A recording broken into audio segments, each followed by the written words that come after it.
बिस्मिल्लाहिर्रहमानिर्रहीम। अस्सलामुअलैकुम dear students, मैं हूं मोहम्मद जावेद। मैं अपने यूट्यूब चैनल पर आप सब स्टूडेंट्स को खुशामदीद कहता हूं। जैसा कि आप सब जानते हैं, एफपीएससी ने एसएसटी टीचर जॉब्स अनाउंस की हैं, जिसकी लास्ट डेट जो है वो अप्लाई की वो 31 अगस्त है। तो इसका जो पेपर है वो 10 अक्टूबर 2026 को जो है वो ले लिया जाएगा। तो आपके पास ओनली जो है वो तकरीबन 1.5 मंथ है। तो आज से आप अपनी जो तैयारी है उसको स्टार्ट कर दें। इसका जो सिलेबस है वो 20% जो है वो आपको इंग्लिश के क्वेश्चंस आने हैं और 80% जो क्वेश्चंस हैं वो आपको पेडागोजी से क्वेश्चंस आने हैं। तो इंग्लिश तो आप सब कर लेंगे जिसमें ग्रामर वगैरह होती है, लेकिन पेडागोजी का बहुत से स्टूडेंट्स को इशू होता है। पेडागोजी के अंदर बहुत सी जो है वो सब टॉपिक्स मौजूद होते हैं। तो 80% जो आपको है वो पेडागोजी से आना है। तो इस वीडियो में हम पास्ट पेपर नंबर 1 पेडागोजी का मुकम्मल सोल्व करेंगे। एफपीएससी का जो लास्ट टाइम जो है वो पेपर कंडक्ट हुआ, तफसील के साथ जो है वो आपको हर क्वेश्चन की एक्सप्लेनेशन साथ साथ बताएंगे। हमारे पास फाइल भी मौजूद है जिसमें तमाम टॉपिक्स मौजूद हैं। 3000 प्लस एमसीक्यूज इस फाइल में मौजूद होगा और इसमें आपको 15 साल के पास्ट पेपर सोल्व मिलेंगे और इसी फाइल के अंदर आपको प्रैक्टिस पेपर भी मिलेंगे। तो चैनल को जरूर सब्सक्राइब कीजिएगा, वीडियो को जरूर लाइक कीजिएगा। जो भी आप मेरी वीडियो सुनेंगे इंशाल्लाह आपको बहुत ज्यादा फायदा होगा। मैं हर क्वेश्चन की तफसीलात आपको बताता हूं। तो चैनल को जरूर सब्सक्राइब कीजिएगा, वीडियो को जरूर लाइक कीजिएगा।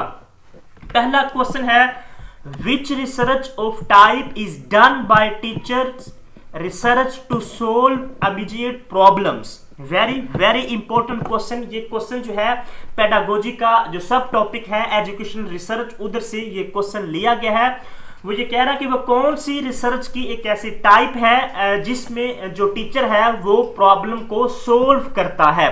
तो इसका जो राइट ऑप्शन है वो ऑप्शन बी है, एक्शन रिसर्च। ये क्वेश्चन बार बार एक्शन रिसर्च का रिपीट होता है। ये तमाम की तमाम applied research, action research, basic research, ये रिसर्च की टाइप्स हैं। उन्हीं में से ये क्वेश्चन लिया गया है कि एक्शन रिसर्च होती क्या है। ठीक है, ये इसका जो राइट ऑप्शन है वो है बी, जिसमें जो टीचर होता है वो क्लासरूम के अंदर जो भी प्रॉब्लम आती है उसको फौरन सोल्व करता है। तो B is the right option. ये क्वेश्चन भी हमारी इसी फाइल के अंदर जो हमारी 3000 एमसीक्यूज की फाइल है उसके अंदर तफसील के साथ लिखा हुआ है। 742 नंबर अगर आप क्वेश्चन देखें, the research approach that simultaneously investigating and solve a problem. तो इसका जो राइट ऑप्शन है वो है एक्शन रिसर्च। अगर आप इसकी तफसील में जाएं, action research is a process for improving educational practices. ये क्वेश्चन भी पेपर में आया हुआ था, बिल्कुल सेम लाइन। वे कौन सी रिसर्च है जो इंप्रूव करती है एजुकेशन प्रैक्टिस को। ठीक है, it's method solve action evaluation and reflections. ठीक है, it is a process to gather evidence to implement change in practice. Action research is a classroom research. ये क्वेश्चन भी 2016 में क्वेश्चन आया हुआ था। एक्शन रिसर्च जो है इसको क्लासरूम रिसर्च भी कहते हैं, जो प्रॉब्लम को सोल्व करती है। तमाम तफसीलात आपको इसी फाइल के अंदर मिलेगी। और नोट में अगर आप देखें, एक्शन रिसर्च इज अ सब टाइप ऑफ अप्लाइड रिसर्च। ये भी क्वेश्चन जो है एफपीएससी में 2016 में आया हुआ है, जो मैंने अपनी इसी फाइल के अंदर कंपाइल किया हुआ है कि एक्शन रिसर्च जो है ये एक अप्लाइड रिसर्च की जो है वो सब टाइप है। आपको इसी तरह हर क्वेश्चन की तफसीलात इसी फाइल के अंदर मिलेगी। इसी तरह अगर हम नेक्स्ट चलते हैं, नेक्स्ट जो हमारे पास क्वेश्चन मौजूद है, who set development in the series of stages. वो कौन सा बंदा है जिसने कहा था जो इंसान की डेवलपमेंट होती है, जो बच्चे की डेवलपमेंट होती है वो स्टेजेस के थ्रू होती है। तो इन्हीं में से आपने बताना है जो 4 ऑप्शन, बहुत सी लोग थे लेकिन जो 4 ऑप्शन है उनमें से आपने बताना है। तो उसमें जो राइट ऑप्शन है वो है बी, प्याजे। प्याजे ने कहा था जो बच्चे की डेवलपमेंट है वो स्टेजेस के थ्रू होती है। ये क्वेश्चन पास्ट पेपर में आया हुआ क्वेश्चन है कि प्याजे कहता है कि जो डेवलपमेंट है वो सीरीज ऑफ स्टेजेस की बदौलत होती है। ये क्वेश्चन हमारी इसी फाइल के अंदर तफसील के साथ मौजूद है। अगर हम पियाजे की बात करें तो पियाजे ने जो है वो 4 स्टेजेस दी हैं, ठीक है, और इन्होंने कहा है कि जो बच्चे की डेवलपमेंट होगी वो स्टेजेस के थ्रू होगी, जो एक सीक्वेंस वाइज है। पहली इसकी जो स्टेज है वो सेंसरी मोटर है, दूसरी प्री ऑपरेशन है, तीसरी कंक्रीट ऑपरेशन है, चौथी फॉर्मल ऑपरेशन स्टेज है। ये क्वेश्चन मैं आपको लिख के देता हूं पियाजे की थ्योरी से, आपको मिनिमम जो है वो 2 क्वेश्चन जरूर पेपर में आएंगे। कभी वो क्वेश्चन इन स्टेजेस में से पूछ सकते हैं कि पहली स्टेज का नाम क्या है, आखिरी स्टेज का नाम क्या है, कभी वो इनकी टाइम ड्यूरेशन भी पूछ सकता है, कभी सेंसरी मोटर स्टेज में क्या होता है ये भी पूछ सकता है। डिफरेंट एंगल से आपको इस थ्योरी से क्वेश्चंस आएंगे हैं। पियाजे की थ्योरी साइकोलॉजी का जो टॉपिक है उसके अंदर ये थ्योरी मौजूद है, वेरी वेरी इंपॉर्टेंट है। ये क्वेश्चन आपको जरूर पेपर में आएंगे पियाजे की थ्योरी में से, तो इसकी थ्योरी को आपने अच्छे से करना है। इसकी थ्योरी तमाम तफसीलात इसी फाइल के अंदर मौजूद है। अगर हम नेक्स्ट चलते हैं, नेक्स्ट जो हमारे पास क्वेश्चन मौजूद है, discussion method is related to. Discussion method, ये टीचिंग मेथड से क्वेश्चन लिया गया कि डिस्कशन मेथड जो होता है वो किससे रिलेट करता है। तो आप सब जानते हैं जब हम डिस्कशन करते हैं तो हम अपने आइडियाज शेयर करते हैं, तो sharing ideas A is the right option, ठीक है। इसी तरह अगर हम नेक्स्ट चलते हैं, नेक्स्ट जो हमारे पास क्वेश्चन मौजूद है, portfolio is the collection of. ये क्वेश्चन असेसमेंट से है, जो पेडागोजी का सब टॉपिक असेसमेंट है उधर से ये क्वेश्चन लिया गया है कि portfolio is the collection of. Portfolio किसकी कलेक्शन है? ये स्टूडेंट के वर्क को कलेक्ट करती है, स्कूल रिकॉर्ड को नहीं, टीचर वर्क को नहीं, स्टूडेंट के वर्क को जो है वो इकट्ठा करती है। हम वो तमाम तर स्टूडेंट जो अपनी फाइल बनाते हैं क्या करते हैं, अपना पोर्टफोलियो करते हैं, ठीक है। स्टूडेंट्स की वर्क की कलेक्शन को हम पोर्टफोलियो कहते हैं। ये क्वेश्चन भी तफसील के साथ इसी फाइल के अंदर क्वेश्चन नंबर 391 अगर आप देखिएगा 391, the purpose collection of student work that exhibits the students efforts progress and achievement in one और मोर एरियाज। ये 2018 में क्वेश्चन जो है वो एफपीएससी ने दिया था एसएसटी के पेपर में कि वो कौन सा ऐसा रिकॉर्ड है या कौन सी ऐसा जो कलेक्शन है जो स्टूडेंट्स वर्क को कलेक्ट करता है उसको हम क्या कहते हैं, पोर्टफोलियो असेसमेंट। जिसमें ऐसी पोर्टफोलियो जिसमें स्टूडेंट्स की अचीवमेंट होती है, उसकी प्रोग्रेस होती है और उसकी एफर्ट्स होती है, उन सब का जो रिकॉर्ड हम इकट्ठा करते हैं उनको पोर्टफोलियो कहते हैं। ये स्टूडेंट के ही वर्क को जो है वो कलेक्ट करती है। इसकी तफसीलात आप खुद इसको पढ़ सकते हैं, वीडियो ज्यादा लंबी हो जाएगी क्योंकि क्वेश्चन बहुत ज्यादा है। इसकी आगे 2 टाइप्स भी है, वो भी आप जरूर पढ़िएगा, वर्किंग पोर्टफोलियो है और दूसरी जो है वो शोकेस पोर्टफोलियो है। इधर से क्वेश्चन भी पेपर में आपको आते हैं। ये पूरा पोर्टफोलियो का क्वेश्चन है जिधर से आपको क्वेश्चन आ सकता है। इसी तरह अगर हम नेक्स्ट चलते हैं, नेक्स्ट जो हमारे पास क्वेश्चन मौजूद है, in which process the judgement is effective. ये क्वेश्चन असेसमेंट से क्वेश्चन लिया गया। जजमेंट हम किस में करते हैं, तो इसका जो राइट ऑप्शन है वो है इवैल्यूएशन। इवैल्यूएशन में हम क्या करते हैं, स्टूडेंट्स को जज करते हैं, तो इसका जो राइट ऑप्शन है वो है बी। मेजरमेंट क्या होती है ये भी आपको पता होना चाहिए, टेस्ट क्या होता है, टेस्टिंग क्या होती है, असेसमेंट क्या होती है, ये इधर से वो तमाम तर क्वेश्चन जो है वो पेपर में बनते हैं। अगर जजमेंट कीवर्ड आ जाए तो इसका राइट ऑप्शन होगा इवैल्यूएशन। ये क्वेश्चन तफसील के साथ इसी फाइल के अंदर मौजूद है। Question number 303, vast of all scope. ये पीपीएससी में पेडागोजी के पोर्शन में भी क्वेश्चन आया था, वास्ट ऑफ ऑल स्कोप, तो इसको हम इवैल्यूएशन कहते हैं। अगर इसकी एक्सप्लेनेशन में जाएं, the purpose of the evaluation is to make judgement, ठीक है। इसका पर्पस क्या होता है कि जज करना, ठीक है। ये जो है judgement is the right option. अगर आप नोट में देखें, द लीस्ट इन स्कोप वो टेस्ट होता है। ये इस तरह के क्वेश्चन पेपर में आते हैं। वास्ट इन स्कोप इवैल्यूएशन है, लीस्ट इन स्कोप जो है ये टेस्ट है, ठीक है। इसी तरह अगर हम नेक्स्ट चलते हैं, नेक्स्ट जो हमारे पास क्वेश्चन मौजूद है, correct option in a MCQ is called. ये जो एक एमसीक्यू पेपर में आया हुआ, ठीक है, इसके बारे में क्वेश्चन पूछ रहा है, जो इन चारों में से करेक्ट ऑप्शन होगी एमसीक्यूज की, उसको हम क्या कहेंगे, उसको हम कहेंगे answer. C is the right option. ये पेपर असेसमेंट से ये क्वेश्चन आया हुआ है कि correct option in an MCQ, ये पूरा एक सवाल है। तो इसमें जो ऑप्शंस हैं, ये चारों ऑप्शन जो हैं, जो करेक्ट ऑप्शन होगा, जो करेक्ट जो हमारा सही जवाब होगा उसको हम क्या कहेंगे, आंसर कहेंगे। इसको हम की भी कहते हैं, की भी कहते हैं और आंसर भी कहते हैं। की आ जाए वो भी राइट ऑप्शन है, आंसर आ जाए वो भी राइट ऑप्शन है। ये क्वेश्चन तफसील के साथ जो है इसको आप समझिएगा, इसी फाइल के अंदर जो हमारी 3000 एमसीक्यू की फाइल है उसी के अंदर मौजूद है। Question number 320, A multiple choice questions is composed of a question or statement of the problem referred as, तो उसको हम कहते हैं स्टेम। अगर आप इसकी एक्सप्लेनेशन में जाएं, there are 3 terms related to it। पहले है डिस्ट्रैक्टर। डिस्ट्रैक्टर क्या होता है? The incorrect option in an MCQ is called distractor. इसके बाद आंसर क्या होता है, जो अभी पास्ट पेपर में एफपीएससी में आया, the correct option in an MCQ is called answer.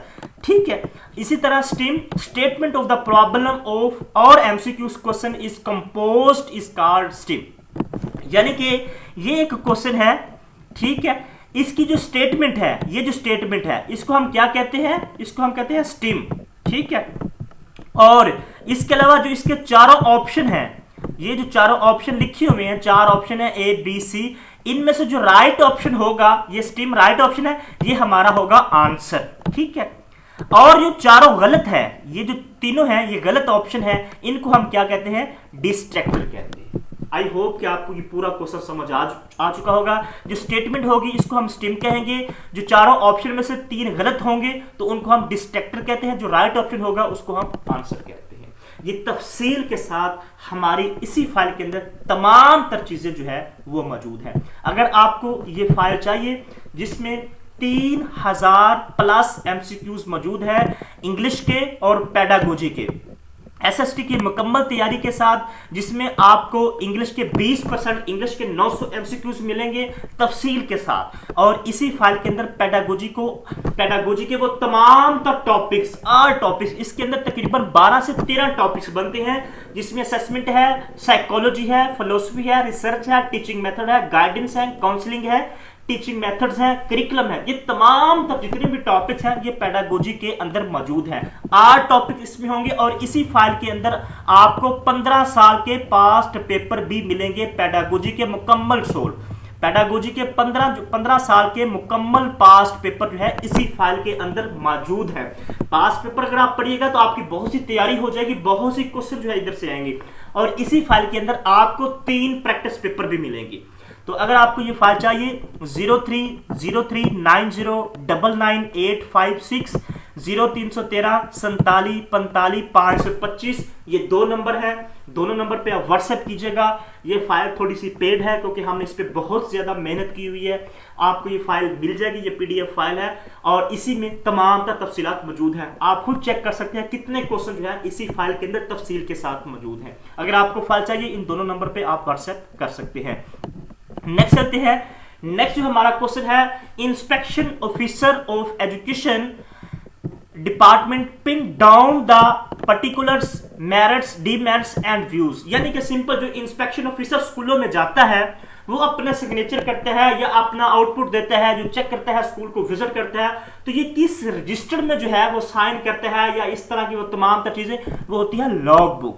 ये जो है D is the right option. Inspection officer जो है वो लॉग बुक में जो है वो अपने व्यूज देता है, सिग्नेचर करता है। ये क्वेश्चन हमारी इसी फाइल के अंदर जो पोर्शन है school record and education code का, उसी के अंदर क्वेश्चन नंबर 893 देखें, log book registered inspection officer of education department pin down the particular merit and demerit and views in the log book register. इसी के अंदर क्वेश्चन बिल्कुल सेम क्वेश्चन मौजूद है। Important events of the school are recorded in the log book. जो important event होते हैं स्कूलों के अंदर वो भी लॉग बुक में रजिस्टर्ड होते हैं। सीईओ जो होता है, एग्जीक्यूटिव ऑफिसर होता है, वो भी इसी रजिस्टर के अंडर विजिट करता है। ठीक है, ये लॉग बुक की वो तमाम 3 क्वेश्चन है जो डिफरेंट एंगल से आपको पेपर में आ सकते हैं। ये इसी फाइल के अंदर, इसी तरह कैश रजिस्टर है, एडमिशन रजिस्टर है, इसी तरह वो तमाम रजिस्टर मौजूद है जो हमारे सिलेबस का हिस्सा है इसी फाइल के अंदर। इसी तरह अगर हम नेक्स्ट चलते हैं, identify the characteristics of effective school administration. Effective school administration की मोस्ट इंपोर्टेंट कैरेक्टरिस्टिक्स कौन सी है? ऑटोक्रेटिक डिसीजन मेकिंग नहीं हो सकती, ये तो डिक्टेटरशिप होती है। पुअर कम्युनिकेशन स्किल्स नहीं हो सकती। Ability to build relationship with stakeholder, यानी कि ऐसा रिलेशनशिप को बिल्ड करना जिससे स्कूल का इन्वायरमेंट बेहतर हो, स्टूडेंट्स की लर्निंग हो, तो वो स्कूल एडमिनिस्ट्रेशन जो होता है वो स्टेक होल्डर के साथ अपने ताल्लुक को बेहतर करता है। यही इसकी कैरेक्टरिस्टिक्स है, ठीक है। इसी के अलावा हम नेक्स्ट चलते हैं। नेक्स्ट जो हमारे पास क्वेश्चन मौजूद है, who develop the theory of self efficacy. It's very important psychology का क्वेश्चन है, पेडागोजी का। सेल्फ एफिकेसी थ्योरी किसने दी है? तो इसका जो राइट ऑप्शन है वो है एल्बर्ट बंडूरा। ये जो है इन्होंने एक थ्योरी दी है सोशल लर्निंग थ्योरी, उसी के अंदर इन्होंने सेल्फ एफिकेसी का जिक्र किया है। ये थ्योरी भी इसने दी है। एल्बर्ट बंडूरा की थ्योरी वेरी इंपॉर्टेंट है। इसने क्या टर्म थी, ये क्वेश्चन हमारी इसी फाइल के अंदर क्वेश्चन नंबर 135 अगर आप देखिएगा, 135 number question, students observe fashion show and try to imitate models. This kind of information may be called social learning। यानी कि वो ये कह रहा है कि एक बच्चा है वो फैशन शो देखता है, ऑब्जर्व करता है, तो वो अपने आप को इसी तरह करने की कोशिश करता है, नकल उतारता है, ठीक है। वो क्या होती है, वो सोशल लर्निंग थ्योरी होती है। अब अगर आप इसकी तफसील में जाएं, सोशल लर्निंग थ्योरी जो है वो किसने इंट्रोड्यूस कराई थी? एल्बर्ट बंडूरा ने। ये एक साइकोलॉजिस्ट था एल्बर्ट बंडूरा।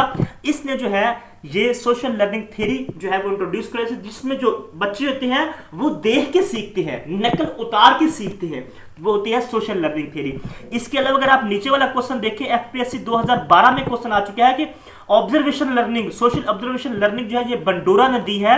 इसका क्या प्रोसेस है, ठीक है, और इसके कितने जो है वो स्टेप्स हैं? इसके 3-4 स्टेप्स है। अटेंशन है, री अटेंशन है, रिप्रोडक्शन है एंड मोटिवेशन है।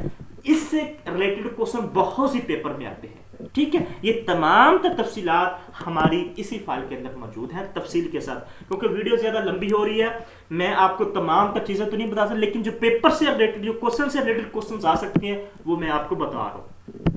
इसी तरह अगर हम नेक्स्ट चलते हैं, नेक्स्ट जो हमारे पास क्वेश्चन मौजूद है, which type of data collection face to face conversation is called. तो इसको हम क्या कहते हैं? Face to face. ये रिसर्च का क्वेश्चन है, रिसर्च टूल से क्वेश्चन लिया गया, तो इसको हम इंटरव्यू शेड्यूल कहते हैं। जब हम डाटा इकट्ठा करते हैं तो क्या करते हैं? फेस टू फेस होते हैं, आमने सामने बैठ के डाटा कलेक्ट करते हैं, उसको हम इंटरव्यू शेड्यूल कहते हैं। ए इज द राइट ऑप्शन।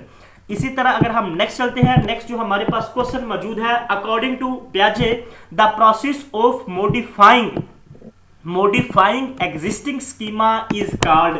मैंने आपको ऊपर भी बताया था कि पियाजे की थ्योरी में से आपको बहुत सी क्वेश्चंस आएंगे, तो ये क्वेश्चन फिर दोबारा पियाजे की थ्योरी से आ चुका है कि the process of modifying existing schemas is called. तो उसको हम क्या कहेंगे? अकोमोडेशन कहेंगे।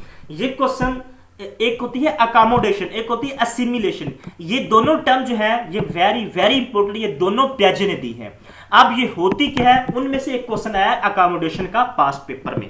ये क्वेश्चन भी हमारी इसी फाइल के अंदर तफसील के साथ क्वेश्चन मौजूद है अकोमोडेशन का। पियाजे का क्वेश्चन नंबर 35 देखिएगा। क्वेश्चन नंबर 35 जो है, Tim likes to explore his parents house through touch. One day he touched the oven and burns his hand. Tim learns that although some objects are safe to touch, ovens are not. According to Piaget, this is example। ये इन्होंने example देकर question पूछा हुआ है, ठीक है। तो इसको हम क्या कहते हैं? अकोमोडेशन। अगर हम अकोमोडेशन की तारीफ देखें, डेफिनेशन देखें, the process of accommodation according to पियाजे थ्योरी इन्वॉल्व्स अल्टरिंग क्या होना? चेंज कर लेना, तब्दील कर लेना, और चेंज वन एग्जिस्टिंग आइडिया, जिसको हम स्कीमा कहते हैं, about how the world operates in response to new information and experience, create new schema is the result of new learning. Simple लफ्जों में हम ये कहते हैं, एक होती है असिमिलेशन। मैं पहले आपको असिमिलेशन के बारे में बताता हूं, ये क्वेश्चन भी पेपर में आता है। जब हमारे पास न्यू इंफॉर्मेशन मौजूद है किसी भी चीज की, और उसमें हम कोई और नई इंफॉर्मेशन ऐड कर दे, क्या कर दे? कोई इंफॉर्मेशन और ऐड कर दे, तो उसको हम कहते हैं असिमिलेशन। असिमिलेट कर देना, उसको हम कहते हैं असिमिलेशन। जब हमारे पास पहले से कोई इंफॉर्मेशन लर्निंग मौजूद है और उसमें कोई हम चेंजिंग कर दें, कोई आल्टर कर दें, कोई चेंज कर दें, कोई मॉडिफाई कर दें जो पहले से इंफॉर्मेशन मौजूद है, उसको हम क्या कहते हैं, अकोमोडेशन। ये दो कंसेप्ट हैं, दोनों इंपॉर्टेंट है, ठीक है। ये दोनों पियाजे की थ्योरी में मौजूद है, ये हम इसी फाइल के अंदर तमाम तफसीलात मौजूद है। ये क्वेश्चन आपको पेपर में जरूर आएगा, मैं आपको ये बात बता रहा हूं, ये वेरी वेरी इंपॉर्टेंट है पियाजे की थ्योरी। इधर से आपको मिनिमम 2 मैक्सिमम 5 क्वेश्चन जरूर पेपर में आते हैं। इसी तरह अगर हम नेक्स्ट चलते हैं, नेक्स्ट जो हमारे पास क्वेश्चन मौजूद है, in a conference for education development in 1951 the main hurdle identified was lack of.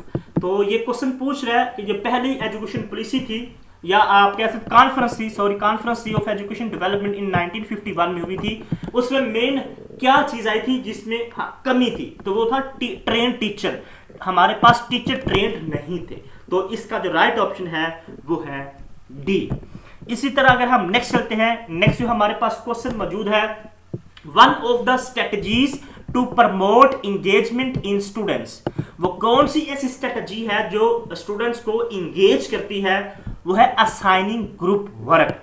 अगर हम ग्रुप में बच्चों को बैठाएंगे तो वो ज्यादा जो है वो एक दूसरे के साथ एंगेजमेंट करेंगे और ज्यादा सीखेंगे, तो इसका B option is the right option.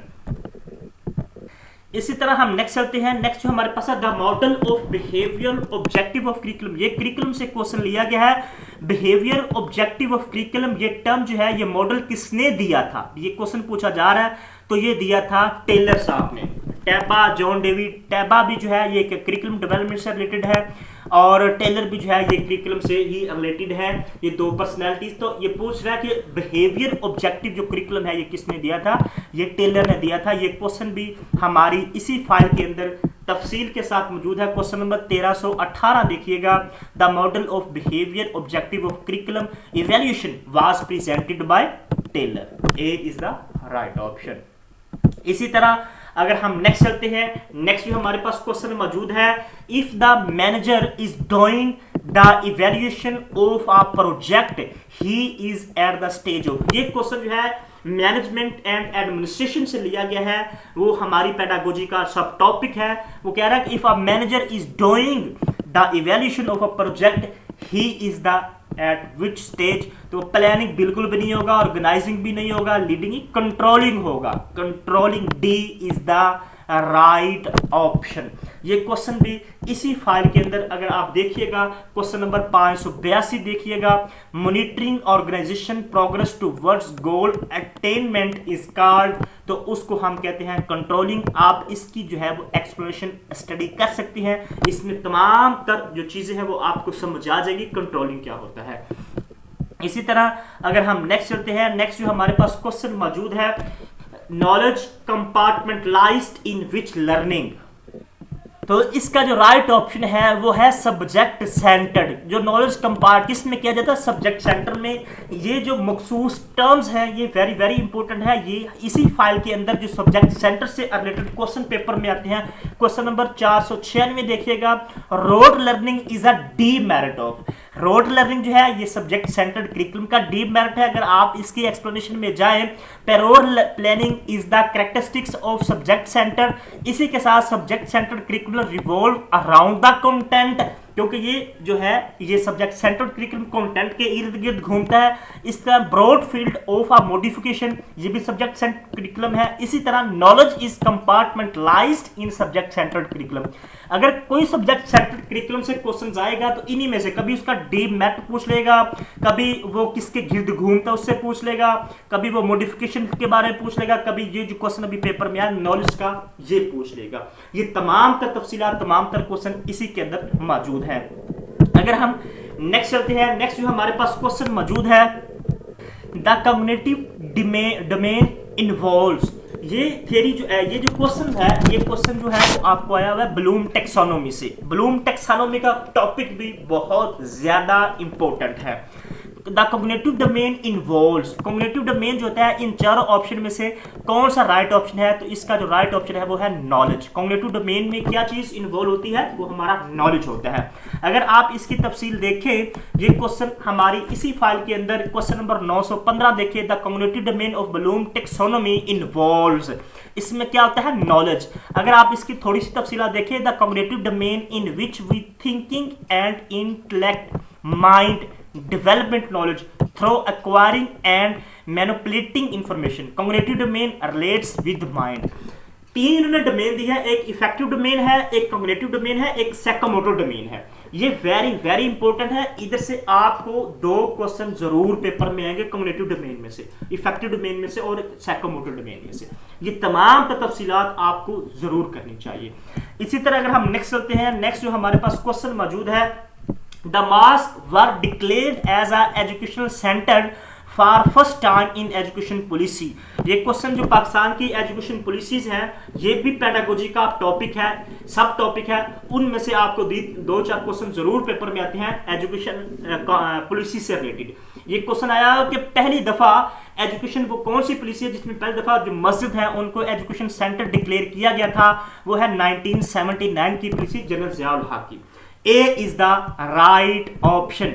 ये क्वेश्चन भी हमारी इसी फाइल के अंदर बिल्कुल सेम क्वेश्चन 963 क्वेश्चन है। मॉस्क स्कूल, मस्जिद मकतब स्कूल, मोहल्ला school and village workshop school had been developed under the which policy, तो 1979। और ये पॉलिसी है जनरल जियाउल हक की गवर्नमेंट में आई थी। उस वक्त के एजुकेशन जो मिनिस्टर थे मोहम्मद खान होती जो है, ये उस वक्त के एजुकेशन मिनिस्टर थे। ये क्वेश्चन भी आपको पेपर में आ सकते हैं।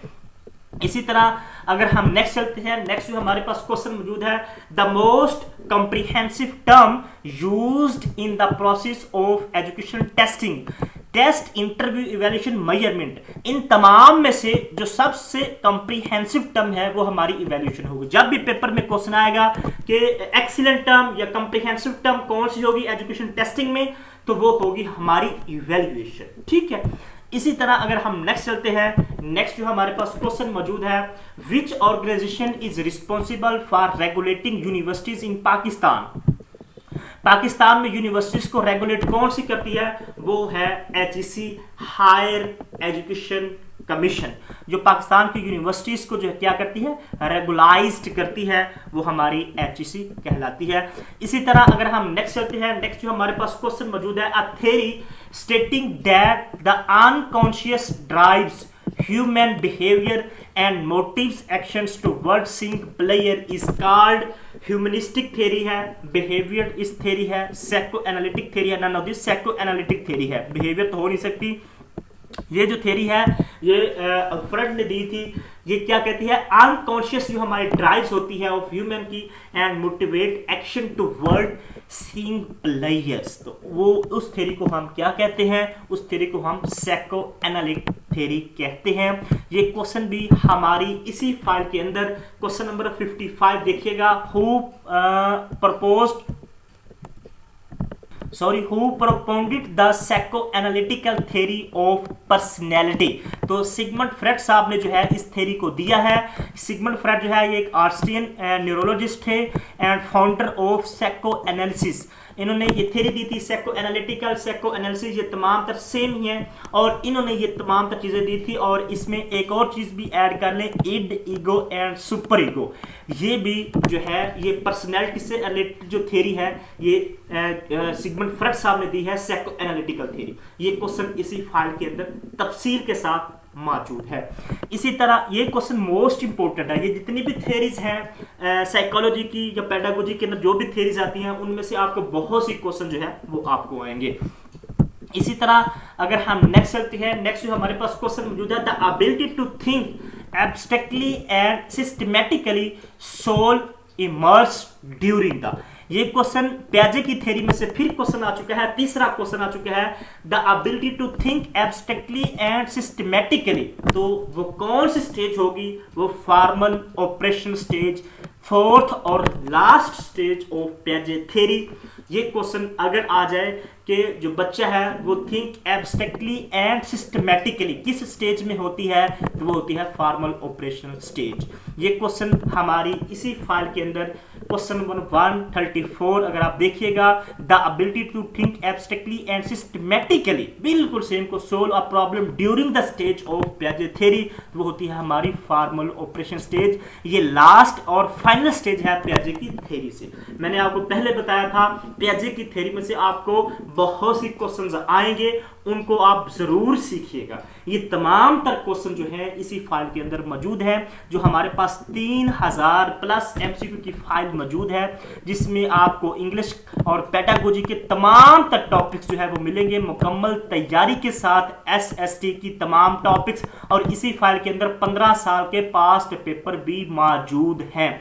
मुकम्मल पेडागोजी के 15 साल के पास पेपर और प्रैक्टिस पेपर भी इसी में शामिल है। अगर आपको ये फाइल चाहिए 030390998556, हमारा दूसरा नंबर है 0313474525।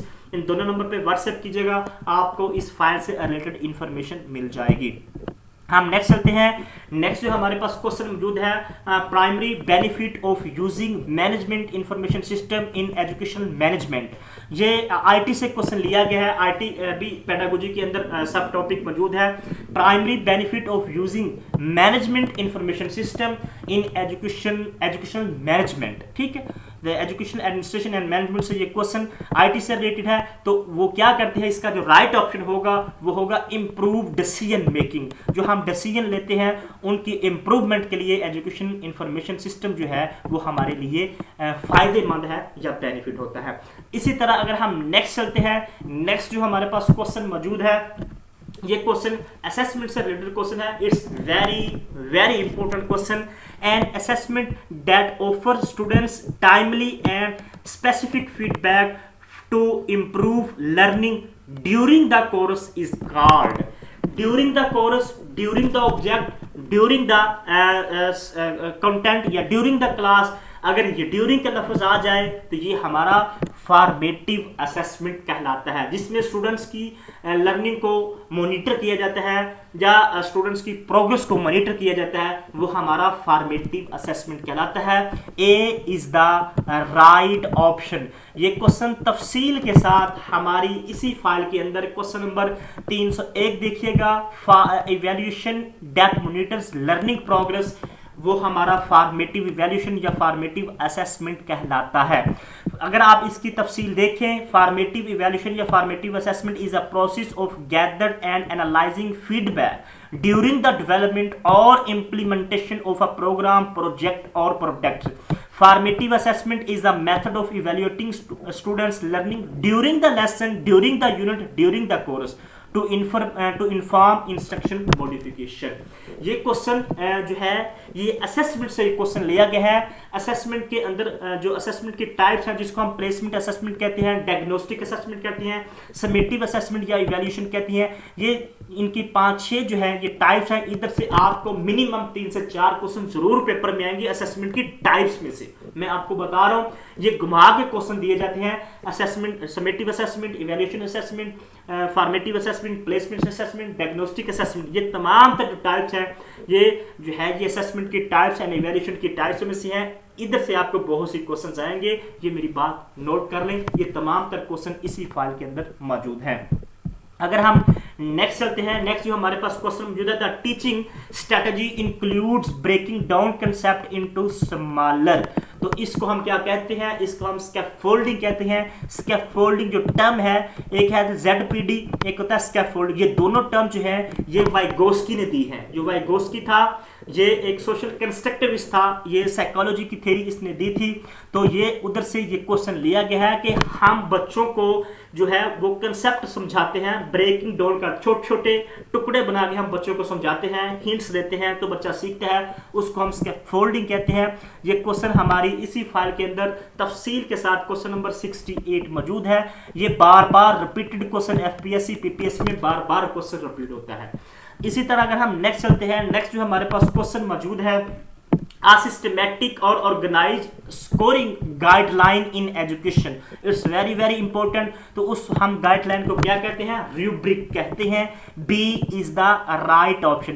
एक ऐसा तरतीबशुदा और ऑर्गेनाइज्ड गाइडलाइन स्कोरिंग जो एजुकेशन में होती है उसको हम रूब्रिक कहते हैं। ये असेसमेंट के अंदर ये क्वेश्चन मौजूद है, टॉपिक मौजूद है, B is the right option. ये क्वेश्चन तफसील के साथ हमारी इसी फाइल के अंदर मौजूद है। Uh systematic scoring guideline is called, uh systematic scoring guideline वो क्या होती है, वो रूब्रिक कहलाती है। Uh rubric is a systematic scoring guideline to evaluate students performance, जो स्टूडेंट्स की परफॉर्मेंस को इवैल्यूएट करता है through the using detail description of performance standards.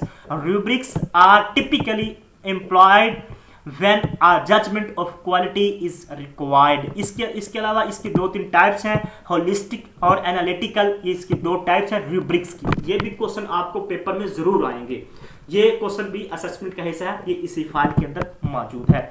इसी तरह अगर हम नेक्स्ट चलते हैं, नेक्स्ट जो हमारे पास क्वेश्चन मौजूद है, in which test each student score on such a test is interpreted relative to the score of all other students who took the test। ये क्वेश्चन इसी तरह कर रहा है कि in which test each student score on such test is interpreted relative to the score of other students। यानी कि जब हम एक स्टूडेंट्स के स्कोर को दूसरे तमाम स्टूडेंट्स या दूसरा तमाम ग्रुप के साथ रिलेट करते हैं तो उसको हम क्या कहते हैं, NRT, norm reference test. It's very very important. Criterion reference test एक होता है नॉर्म रेफरेंस टेस्ट। जब हम एक स्टूडेंट्स की परफॉर्मेंस को या एक स्टूडेंट्स के स्कोर को दूसरे ग्रुप ऑफ स्टूडेंट्स या दूसरे स्टूडेंट्स या दूसरी क्लास के साथ कंपेयर करते हैं, रिलेट करते हैं, उसको हम क्या कहते हैं, नॉर्म रेफरेंस टेस्ट कहते हैं। ये क्वेश्चन भी हमारी इसी फाइल के अंदर तफसील के साथ एजुकेशन एंड असेसमेंट एमसीक्यूज का जो पोर्शन है उसमें पहला ही क्वेश्चन है 281 students performance is compared with other students. जब हम एक स्टूडेंट्स की परफॉर्मेंस को दूसरे स्टूडेंट्स की परफॉर्मेंस के साथ कंपेयर करेंगे उसको हम नॉर्म रेफरेंस टेस्ट कहेंगे। इसी तरह क्राइटेरियन रेफरेंस टेस्ट क्या होता है वो भी इसी के अंदर तमाम तफसीलात मौजूद हैं। नेक्स्ट चलते हैं, the article 25A to provide free and compulsory education up to, यानी कि पाकिस्तान का जो कॉन्स्टिट्यूशन 1973 उसके अंदर एक आर्टिकल है एजुकेशन से रिलेटेड जिसको हम कहते हैं 25A। एक 37B भी है, वो भी 2 ही आर्टिकल है जिससे रिलेटेड है, जिससे क्वेश्चन आते हैं।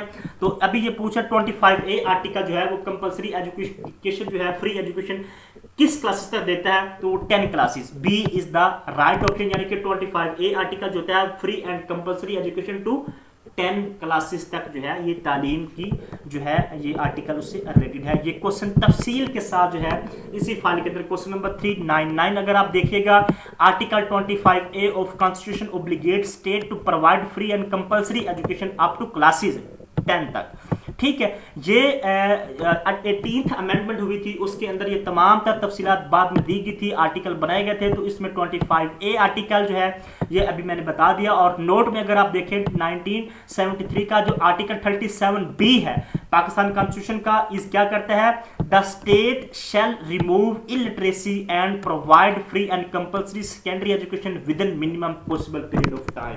ये 37B कहता है। 2 ही आर्टिकल है, अगर कोई क्वेश्चन आर्टिकल से आएगा एजुकेशन आर्टिकल से तो इधर से आएगा। ये हमारी इसी फाइल के अंदर मौजूद है। इसी तरह अगर हम नेक्स्ट चलते हैं, अ diagram that use narrow bands. Narrow bands होती हैं वो किस डायग्राम में होते हैं, वो bar graph. A is the right option, उसको हम क्या कहते हैं, नैरो बैंड्स होते हैं वो बार ग्राफ में होते हैं। ये क्वेश्चन भी तफसील के साथ जो है क्वेश्चन नंबर 402 देखिएगा, a diagram that use narrow bands of different heights to show different amount is called bar graph. Bar graph क्या होते हैं, बार का मतलब होता है narrow band. Bar graph it use to show comparison among categories, ये compare करता है दूसरों के साथ। A bar chart is a graph with rectangular bars, ये रेक्टेंगुलर बार्स होती हैं। ये क्वेश्चन भी हमारी इसी फाइल के अंदर मौजूद है। अगर हम नेक्स्ट चलते हैं, नेक्स्ट जो हमारे पास क्वेश्चन मौजूद है, which data ये डाटा लिख रहा था, डेट लिखी, which data directly collect from the main source ऐसा डाटा जो हम डायरेक्ट मेन सोर्स से कलेक्ट करते हैं, इकट्ठा करते हैं, उसको हम प्राइमरी डाटा कहते हैं। टर्शियरी डाटा भी होता है, सेकेंडरी डाटा भी होता है। इधर से क्वेश्चन जरूर पेपर में आता है कि प्राइमरी डाटा क्या होता है, सेकेंडरी डाटा क्या होता है। प्राइमरी डाटा वो होता है जो हम नए सिरे से जो है वो बनाते हैं, कलेक्ट करते हैं, उसको हम प्राइमरी डाटा कहते हैं। ठीक है, ये क्वेश्चन भी हमारी इसी फाइल के अंदर अगर आप देखिएगा क्वेश्चन नंबर 408 प्राइमरी और सेकेंडरी डाटा के बारे में लिखा गया। Which data is typical data research directly collect from the main source and also collect is a real time data. तो उसको हम क्या कहते हैं, प्राइमरी डाटा, जिसको हम रियल टाइम डाटा भी कहते हैं। ये अगर आप इसकी एक्सप्लेनेशन देखेंगे कि डाटा होता क्या है, primary data it's pure and raw data, इसको हम रॉ डाटा भी कहते हैं। ये क्वेश्चन भी 2017 में आया था पेपर में। रॉ डाटा किसको कहते हैं, प्राइमरी डाटा को कहते हैं। ये होमोजीनियस डाटा होता है, ये ज्यादा एक्सपेंसिव डाटा होता है। अगर हम इसकी दूसरी बात करें, primary data collect tools including observation, survey, questionnaire, online question and case study, ये तमाम तब जो चीजें हैं ये हमारा प्राइमरी डाटा को कलेक्ट करने के लिए इस्तेमाल होती है। तमाम तब इसी तरह सेकेंडरी डाटा वो भी इसके नीचे तमाम तफसीलात मौजूद है। इसी तरह अगर हम नेक्स्ट चलते हैं, नेक्स्ट जो हमारे पास क्वेश्चन मौजूद है, classroom rules and expectation should be. तो ये क्लासरूम मैनेजमेंट से क्वेश्चन लिया गया है। तो developed collaborative with student and clearly communicated, ये क्लासरूम रूल्स एंड एक्सपेक्टेशन में आता है कि हम क्या करना चाहिए क्लासरूम के हवाले से। तो develop collaborative with students and clearly communicated, students के साथ कोलैबोरेट करें और क्लियरली कम्युनिकेट किया जाए स्टूडेंट्स को, ताकि सबको समझ आ जाए। इसी तरह अगर हम नेक्स्ट चलते हैं, नेक्स्ट जो हमारे पास क्वेश्चन मौजूद है, authoritative administration is also called. ये क्वेश्चन मैनेजमेंट एंड एडमिनिस्ट्रेशन से क्वेश्चन लिया गया है। अथॉरिटेटिव जो एडमिनिस्ट्रेशन होती है उसका दूसरा नाम क्या है, उसको हम कहते हैं डिक्टेटरशिप कहते हैं। डिक्टेटरशिप क्या होता है, जिसमें एक ही बंदे के पास कंट्रोल होता है और उसी की मर्जी वो उस मुल्क को चलाए, उस क्लास को चलाए, या उस कम्युनिटी को चलाए, या उस सोशल को चलाए, उसी के पास आप कंट्रोल होते हैं। सजा और जजा एक ही बंदा जो है वो करता है, तो उसको हम कहते हैं अथॉरिटेटिव मॉडल्स कहते हैं, या डिक्टेटरशिप उसका दूसरा नाम है। ये क्वेश्चन भी इसी फाइल के अंदर अगर आप देखिएगा question number 442 authoritative administration is based on, तो ये डिक्टेटरशिप पे बेस्ड होती है। अगर आप इसकी एक्सप्लेनेशन देखिएगा, in this style one person have a control और management that's why he is a dictator because he does not listen anyone and not cooperative person। यानी कि एक ही बंदे के पास कंट्रोल होता है, उसी की मर्जी होती है, वो जिस तरह मर्जी चलाए, ये दूसरों की नहीं सुनता, ना ही किसी के साथ कोऑपरेट करता है, इसीलिए इसको कहते हैं अथॉरिटेटिव या डिक्टेटरशिप। ठीक है, तफसीला तमाम तरीके के अंदर मौजूद है। इसी तरह अगर हम नेक्स्ट चलते हैं, नेक्स्ट जो हमारे पास क्वेश्चन मौजूद है, हु गेव सोलो टेक्सोनोमी। ये सोलो टेक्सोनोमी से क्वेश्चन कि सोलो टेक्सोनोमी को किसने दिया था, बिग्स एंड कोल्स ने दिया था। सी इज द राइट ऑप्शन। ठीक है, ये क्वेश्चन तफसील के साथ अगर आप देखिएगा सोलो टेक्सोनोमी का क्वेश्चन नंबर 944 देखिएगा। Solo taxonomy stand for structured of the observed learning outcome. ठीक है, अगर आप इसकी तफसीला देखिएगा, इसका स्टैंड फॉर भी पूछा था। SOLO का क्या मुखफ़फ़ है या क्या एब्रीविएशन है, structure of the observed learning outcome. ये किसने दी थी, बिग्स ने दी। कब दी थी, 1982 में दी थी। और इसके कितने लेवल है, 5 लेवल। ये लेवल्स के बारे में भी क्वेश्चन पेपर में आता है, तो तमाम का तफसीलात इसी फाइल के अंदर मौजूद है। इसी तरह अगर हम नेक्स्ट चलते हैं, नेक्स्ट हमारे पास है which school of thought focused on human beings are individual expectation individual exceptional. तो ये क्वेश्चन जो है ये साइकोलॉजी की स्कूल ऑफ थॉट से लिया गया है कि वो कौन सी स्कूल ऑफ थॉट है जो ह्यूमन बींग्स पे ज्यादा फोकस करती है, इंडिविजुअल एक्सेप्शन पर ज्यादा जोर देती है, हाँ इंसान को ज्यादा इंपॉर्टेंस देती है। ये school of thoughts 8 school of thoughts है, यानी कि 8 स्कूल ऑफ थॉट्स है साइकोलॉजी की, वो भी आपको आनी चाहिए। उधर से क्वेश्चन बहुत सी क्वेश्चंस आपको आएंगे। तो इसका जो राइट ऑप्शन है human beings are individual exceptional, तो ये ह्यूमनिज्म में आता है। ह्यूमनिज्म ये स्कूल ऑफ थॉट्स ऐसी है जो इंसान को, ह्यूमन बींग्स को ज्यादा जो है वो फोकस करती है। ये क्वेश्चन भी इसी फाइल के अंदर तफसील के साथ, अगर आप क्वेश्चन नंबर 14 देखिएगा, मोहन ये एग्जाम्पल देके समझाया गया। A teacher believe that individual free will, individual free will एक कीवर्ड है ह्यूमनिज्म का। Their preference and growth are important for understanding their behaviour, he is influenced with humanism. Maslow and Carl Roger ने जो है ये humanism दी है। ये question भी पेपर में आया हुआ 2019 में कि ह्यूमनिज्म जो थ्योरी है, ये स्कूल ऑफ थॉट है, ये किसने दी है? कार्ल रोजर एंड मैस्लो ने दी है। The humanistic approach emphasis the individual personal growth. ये देख रहे हैं, इंडिविजुअल पे फोकस करती है, ह्यूमन वैल्यूज पे फोकस करती है। ठीक है, ये क्वेश्चन हमारी इसी फाइल के अंदर तफसील के साथ मौजूद है। अगर हम नेक्स्ट चलते हैं, नेक्स्ट जो हमारे पास है, which is the method to record of students behaviour. Students के बिहेवियर को कौन सा जो मेथड है वो रिकॉर्ड करता है? Anecdotal record. A B is the right option. Anecdotal record जो होता है वो स्टूडेंट्स के बिहेवियर को रिकॉर्ड करता है। ये भी क्वेश्चन जो है ये असेसमेंट में क्वेश्चन मौजूद है, ये उधर से क्वेश्चन लिया गया। ये क्वेश्चन तफसील के साथ इसी के अंदर मौजूद है। Running descriptions of active behaviour of a students as observed by a teacher, तो उसको हम क्या कहते हैं? एनेक्डोटल रिकॉर्ड कहते हैं। ये स्टूडेंट्स के बिहेवियर को रिकॉर्ड करता है और टीचर इसको जो है वो ऑब्जर्व करता है। ठीक है, इसी तरह अगर हम नेक्स्ट चलते हैं, नेक्स्ट जो हमारे पास क्वेश्चन मौजूद है, the law of effect was coined bye, it's very very important, Thorndike की थ्योरी से ये क्वेश्चन लिया गया है। ये पूछ रहा है कि द लॉ ऑफ इफेक्ट किसने दिया था? तो इसका राइट ऑप्शन है थॉर्नडाइक।